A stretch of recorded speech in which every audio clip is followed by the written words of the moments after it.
Hello, good morning Goa. तो finally आज है हमारा थर्ड डे गोवा में और हम आज भी नहा धो के पेट भर के नाश्ता वाश्ता करके निकल पड़े हैं हम दोनों अपनी गड्डी के साथ थर्ड डे गोवा को एक्सप्लोर करने के लिए। फर्स्ट डे तो हमने मुंबई टू गोवा हमने एक्सप्लोर किया।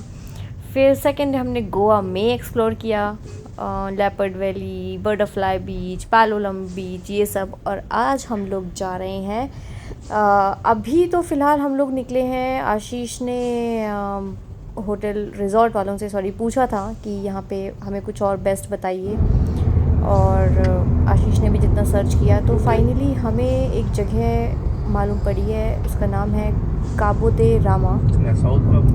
ये क्लिफ टॉप मतलब पॉइंट है ये एक, और यहाँ पे बहुत ही खूबसूरत बीच भी है और यहाँ पे चर्च भी है। तो पहले तो आप ये खूबसूरत रास्ते देख लीजिए। और आज का हमारा रास्ता जो है ये दूसरा रास्ता है। देखने में तो सारे रास्ते एक जैसे ही अभी दिख रहे होंगे कि सिर्फ ग्रीनरी और ग्रीनरी है, बट कल का रास्ता थोड़ा अलग डिफरेंट था और अलग तरीके से डिफरेंट वे में खूबसूरत था। तो आज का ये जो रास्ता था ये अलग तरीके से बहुत ही ज़्यादा खूबसूरत था। तो फ़िलहाल जो हम लोग जहाँ जा रहे हैं, काबो दे रामा क्लिफ टॉप जो था पॉइंट, काफ़ी डिस्टेंस पे था वो हमारे रिज़ॉर्ट से, और इतने ज़्यादा कर्व्स और टर्न्स हैं।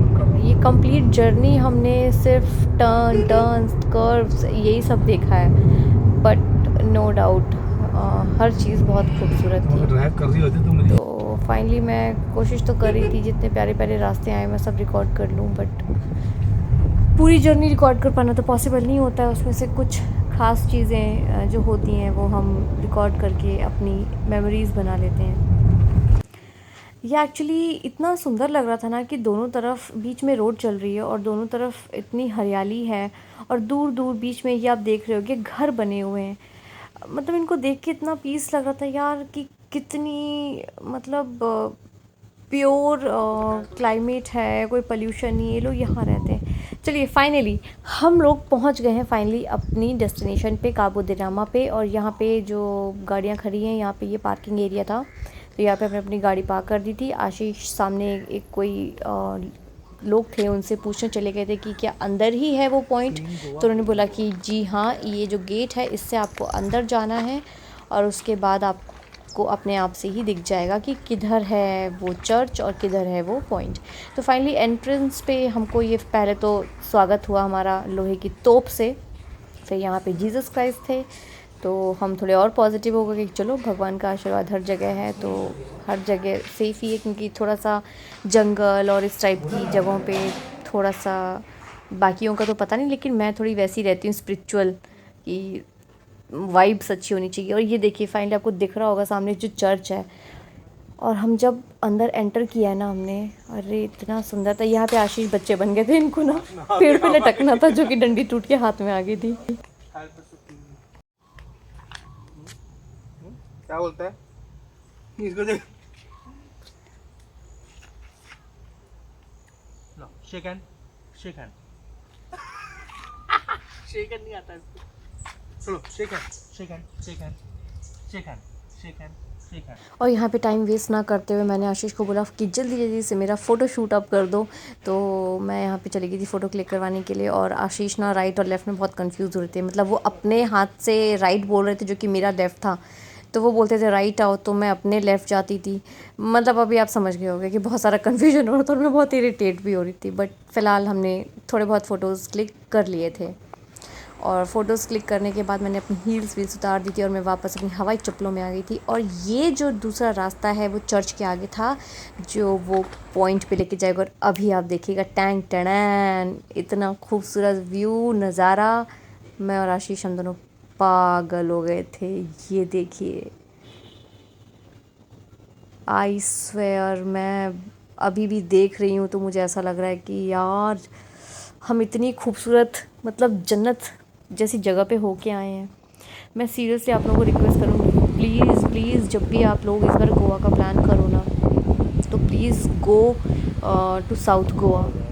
सीरियसली बता रही हूँ, साउथ को आप लोग गए नहीं हो कि आप लोग नॉर्मल बीचेस देख के आ जाते हो, बट ये वाले जो बीचेस हैं ना, ये इतनी खूबसूरत जगह हैं कि मैं क्या बताऊँ।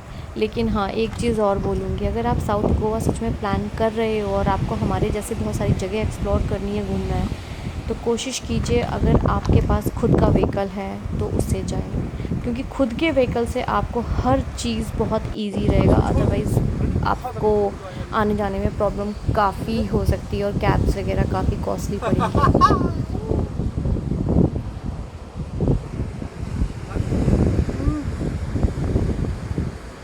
खतरनाक खतरनाक जगह लाया हूँ।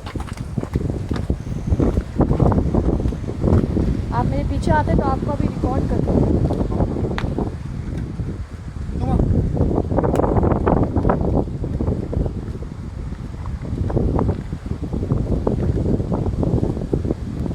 यहाँ पे वापस वही मुश्किल होती कि या तो मैं चल लूँ, या तो मैं रिकॉर्ड कर लूँ, या तो मैं नीचे देख लूँ, या तो मैं खुद ही नज़ारा देख लूँ, या मैं आपको दिखा दूँ। और मैं रिस्क ज़्यादा नहीं ले सकती थी, क्योंकि यहाँ से गिरती तो बहुत बुरी चोट लगती मुझे, इसलिए मैंने बीच का थोड़ा सा पोर्शन फिर रिकॉर्ड नहीं किया। बट आपको इतने से 100% सारी चीज़ें समझ आ जाएंगी। और ऑलमोस्ट मैंने सारी नेचर की ब्यूटी कैप्चर करने की कोशिश की थी, जो कि आपको दिख रही होगी, आई एम श्योर। और यहाँ पे भी बिल्कुल ज़्यादा लोग नहीं थे, 2 ही कपल्स थे बस। एक हमसे पहले आए थे, नहीं 3 कपल्स थे, सॉरी, हाँ, एक आए थे जो चले गए थे, और एक ऑलरेडी थे, और एक हमारे पीछे पीछे आ रहे थे। तो हम लोग यहाँ पे भी कुछ 1.5 घंटे तो हमने यहाँ पे टाइम स्पेंड किया था। अभी मैं नीचे भी जाके दिखाऊंगी कि यहाँ पे जाके कैसा लग रहा था। और ये फाइनली हम नीचे आ गए थे, और ये पत्थर जो स्टोन्स थे ये इतने सुंदर थे। मैंने कुछ पिक्चर्स क्लिक किए हैं, पिक्चर्स में तो ये लाइट पड़ रही थी इन पे जब, तो ये ऐसे कलर्स इनका निकल के आ रहा था। तो फाइनली ये पॉइंट था जो कि आशीष ने ही ढूंढा था, और मैं बहुत खुश थी, और मैं बता नहीं पा रही थी फीलिंग्स की, यार मैं कितना रिफ़्रेश और मतलब कितना खूबसूरत फ़ील कर रही थी अपने मन से। आशीष मुझे बहुत प्यारी जगह लेके आए थे। यहाँ पे मैं कोशिश करी थी कि हम आपस में एक मतलब खुद को भी कैप्चर कर सकें, ताकि आगे चल के हम अपने आप को देखेंगे कि यस, हमने बहुत इन्जॉय किया था यहाँ पे।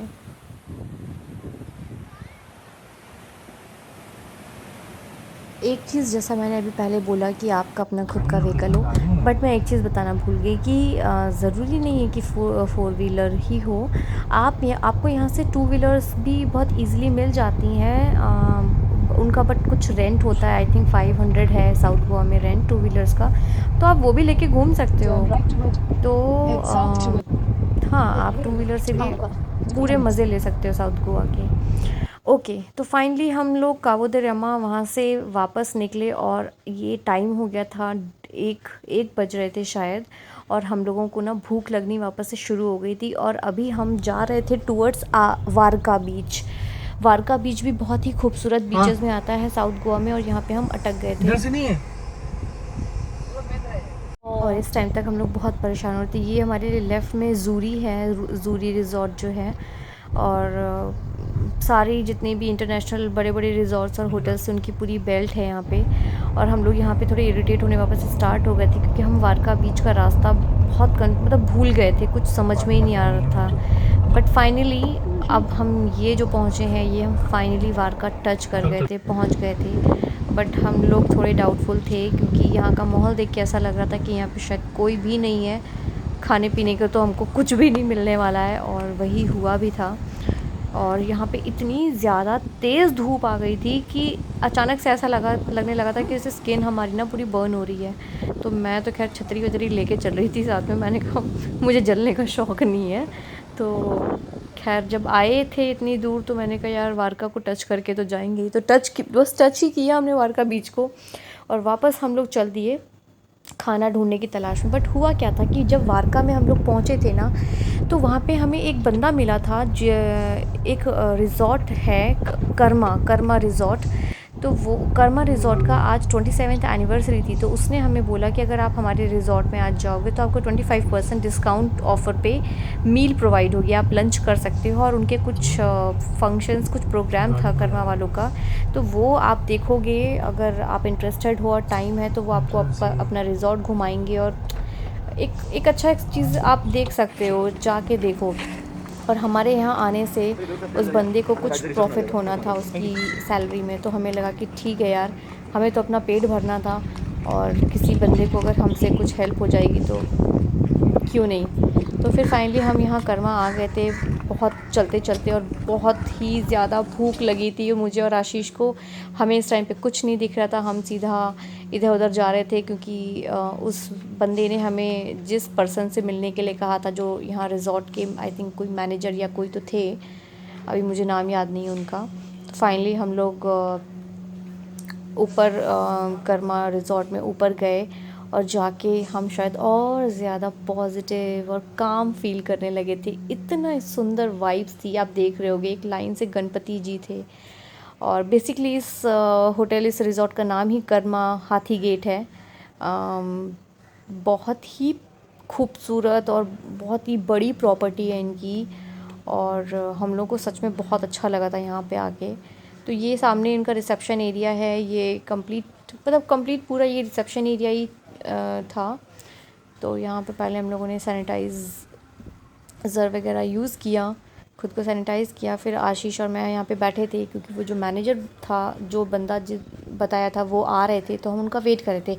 और ये जो था, ये एंट्री गेट था। बेसिकली हम पहले यहीं से आने वाले थे, लेकिन आज के दिन उन्होंने बंद किया हुआ था, तो फिर हमने बैक साइड में गाड़ी पार्क की थी। और यहाँ पे हम फाइनली जो वो मैनेजर थे उनसे मिलने के बाद उन्होंने हमको बोला कि पहले आप लोग प्लीज़ लंच कर लीजिए, क्योंकि पेट पूजा पहले है, बाद में काम दूजा है, तो उसके बाद हम उस प्रोग्राम में इनवाइट करेंगे आपको।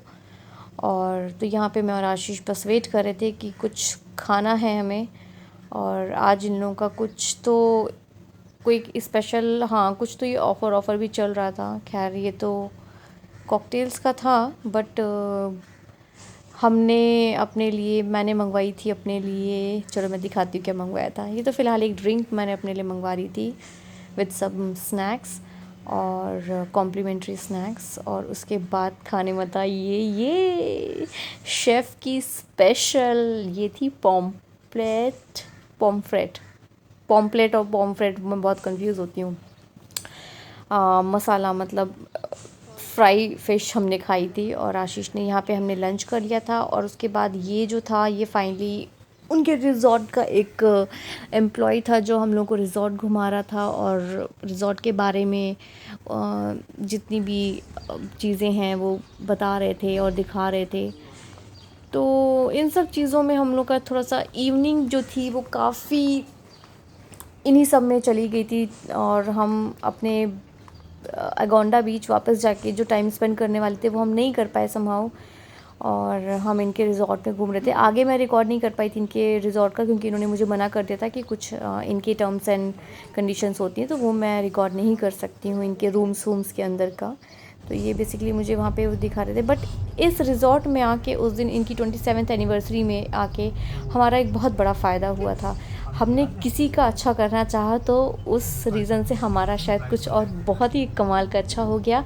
वो क्या अच्छा हुआ है वो मैं आपको आने वाले कुछ 4 महीने के बाद बताऊंगी अभी नहीं, वो सरप्राइज़ है।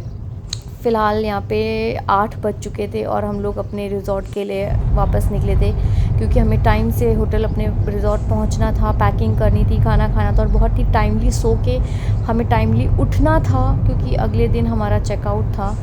और हमें बस जल्दी से आशीष के पास पहुँचना था, क्योंकि अब हम लोग को बिल्कुल अच्छा नहीं लग रहा था। ऐसा लग रहा था कि बस अपने बच्चे के पास पहुँच जाओ। और यहाँ पे फ़िलहाल हम अपने रिज़ॉर्ट पहुँच गए थे। ये टाइम हो रहा था आई थिंक 8:45, क्योंकि 45 मिनट्स में ही हम आ गए थे। गोवा का बेस्ट पार्ट ये है कि बहुत किलोमीटर वाइज ज़्यादा होता है, लेकिन क्योंकि ट्रैफिक वहाँ बिल्कुल नहीं होता है, तो इसलिए आप टाइमली हर जगह फटाफट पहुँच जाते हो। ओके, तो अभी फ्रेशन अप होके बस थोड़ा सा रिलैक्स मूड में हैं अभी हम। मैं थोड़ा सा रेस्ट कर रही हूँ और टाइम आई थिंक ऑलरेडी 9 बज गए हैं अभी रात के, और सुबह से निकले हैं, दिन भर घूमा है। आपके साथ शेयर ऑलरेडी कर चुकी हूँ, आपने देख ही लिया होगा अभी तक। अब बहुत ज़्यादा थक गए हैं क्योंकि टाइम से सोना भी है, और अभी बस फटाफट पास में ही एक रेस्टोरेंट है तो वहाँ पे जाके डिनर करेंगे, और डिनर करके फिर टाइमली मोस्ट प्रोबली 10:30 तक तो एनी हाउ सो जाएंगे हम लोग। मैंने बैग वैग पूरा पैक कर लिया, सामान सारा रख लिया है, क्योंकि सुबह हम लोगों को जल्दी निकलना है। जल्दी मतलब कि अभी तो हम यहाँ से 8 बजे के आसपास निकलेंगे, क्योंकि नींद पूरी होना बहुत ज़रूरी है। जब मुंबई से हम ट्रैवल कर रहे थे तो मैं सो नहीं पाई थी मुंबई टू गोवा में, और 4 बजे हम निकले थे। अगर आपको मुंबई से निकलना है गोवा के लिए तो 4 बजे का टाइम परफेक्ट है, बट अगर आपको गोवा से मुंबई जाना है तो आई थिंक आप 8 बजे भी निकलोगे तो इनफ है, क्योंकि आप पुणे क्रॉस करने के बाद फिर आपको अपना ही इलाका लगता है तो उसमें कोई स्ट्रेस नहीं होता है। तो बस हम लोग 8 साढ़े 8 तक मतलब जहाँ तक है हम लोग चेकआउट कर लेंगे, और बस तो इसलिए नींद पूरी करना बहुत ज़रूरी है। तो अभी बस हम जाएंगे डिनर के लिए। आशीष थोड़ा सा बाहर गए ऐसी वॉक पे, और रिज़ॉर्ट वालों से बात करने के लिए कि चेकआउट का जो भी प्रोसेस होता है वो टाइमली हो जाए। और बस मैं दिखाती हूँ कि डिनर में हम अभी क्या खाएंगे, क्या ऑर्डर करेंगे। अभी तो कुछ भी समझ नहीं आ रहा, बस थोड़ा बहुत ही भूख भी है, ज़्यादा खाना भी खाने का मन नहीं है क्योंकि थकान इतनी ज़्यादा हो रही है। और बस खाना वाना खा के फिर टाइमली सोते हैं, और मिलते हैं जल्दी से नेक्स्ट व्लॉग में। तब तक के लिए take care, tata bye bye. और अगर आज का ये व्लॉग अच्छा लगा हो, ये पूरी सीरीज़ अगर आपको अच्छी लगी हो Mumbai to Goa then Goa to Mumbai की, तो प्लीज़ लाइक सब्सक्राइब और शेयर ज़रूर कीजिएगा। और मुझे पूरी उम्मीद है आप सबको ये बहुत पसंद आएगा हमारा ये जो ट्रिप हमने प्लान की थी, क्योंकि इतना सुंदर गोवा तो हमने खुद पिछले 10 सालों में पहली बार देखा है, और मतलब बहुत एक्सप्लोर किया हम लोगों ने। आज शाम का टाइम थोड़ा सा हमारा इधर उधर में हो गया, लेकिन चलो कोई बात नहीं। और चलो ठीक है, टाटा बाय बाय, मिलते हैं जल्दी से। और ये हैं वो कुछ पिक्चर्स जो हम लोगों ने क्लिक किए थे। और बस thank you so much for watching my vlogs. और नेक्स्ट व्लॉग में मैं दिखाऊंगी जो हम लोगों ने चेकआउट किया, निकले और वापस हम अपने मुंबई अपने घर पहुँचे तो उसका है। तो कंप्लीट मुंबई टू गोवा और गोवा टू मुंबई का कंप्लीट 4 डे का ट्रिप मैं आपको अभी दिखाऊंगी इसके नेक्स्ट वाले व्लॉग में। और आई होप आप सब लोग सेफ़ होंगे और अच्छे से होंगे, खुश होंगे। और आई होप ऑल्सो कि मेरी इस ट्रिप से आप लोगों को भी थोड़ा सा रिफ़्रेश फील किया होगा आप लोगों ने, और ढेर सारा प्यार मेरी तरफ से आप सब लोगों को, ढेर सारी रिस्पेक्ट। और ऐसे ही आप लोग भी अपना प्यार और सपोर्ट और केयर बना के रखिए हमारे साथ। और मैं कोशिश करूँगी कि कुछ कुछ अच्छे अच्छे व्लॉग्स मैं शूट करूँ और आप लोगों को एंटरटेन करती रहूँ। और एंटरटेनमेंट के साथ मेमोरीज़ भी होती हैं, तो ये हमारी मेमोरीज़ भी हैं। और चलिए मिलते हैं अब नेक्स्ट व्लॉग में, जो गोवा का 4th डे है, बट वो हम टुवर्ड्स अपने घर मुंबई को जाएंगे।